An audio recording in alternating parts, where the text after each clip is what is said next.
these types of crises in our lives teach us that life is short, and there are certain things that are important, certain things that are not. Just like after September 11th and during China virus time, people realized, okay, so we can't have weddings the way we have. Too many people blow too much money on weddings and planning ahead. I know some couples back in America, back in the day, they'd get engaged and they spend the next few months, 3 or 4 months, planning an engagement party instead of just getting married, and then another 3 or 4 months just to get married. Don't do that. Make it quick. Just it's better to spend less on a wedding and a wedding party and all those other things, and keep the money better spent investing in a house and other things you need for your life, or just saving it for your future. That's very important. If you haven't until now, just go for it. Get married. One of the important points that Rashi makes throughout his commentary on the Torah is what it means to take.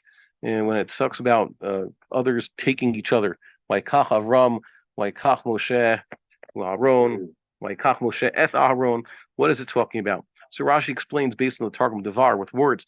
Rashi says he persuaded him.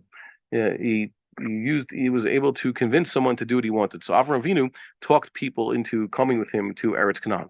And there are so many examples throughout the Torah. By the way, that's why taking in the Bible is also the word used for marriage. Later biblical words is sort of like the Mishnah, based on the Aramaic influence.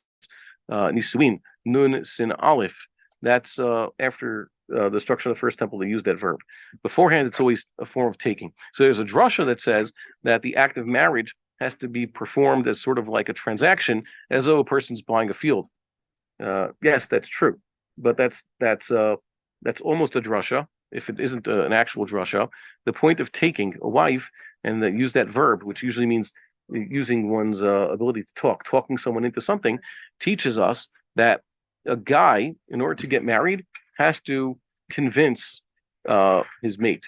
That is, I used to like to say in yeshiva, the difference between a single guy and a bachelor is that the single guy has successfully convinced some woman that it is in her interest to permanently mate with him and only him. That's all it is. That's what it comes down to.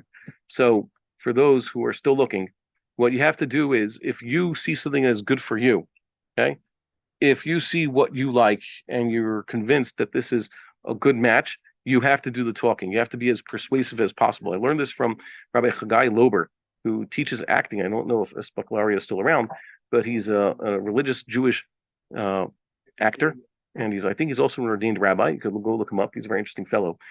Part of one of the exercises he said in public speaking and presentation is that an exercise. Try to convince someone else of something. I remember he told me, you have 2 minutes. You need to be as convincing as possible. Say whatever you can to convince someone that they should spend more time davening because they don't even go to shul.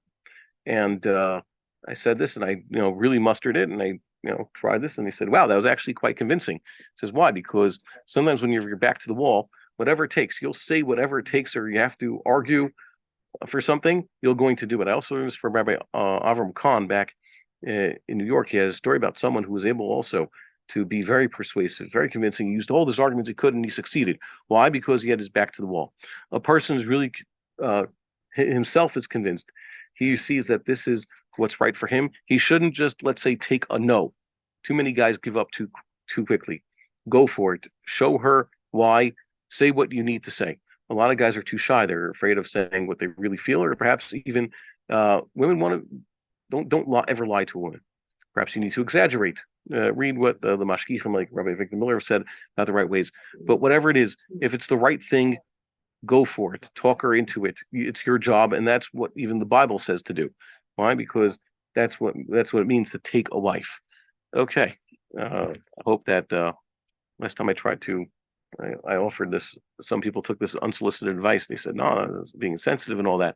If you have no obligation to listen to what I'm trying to say.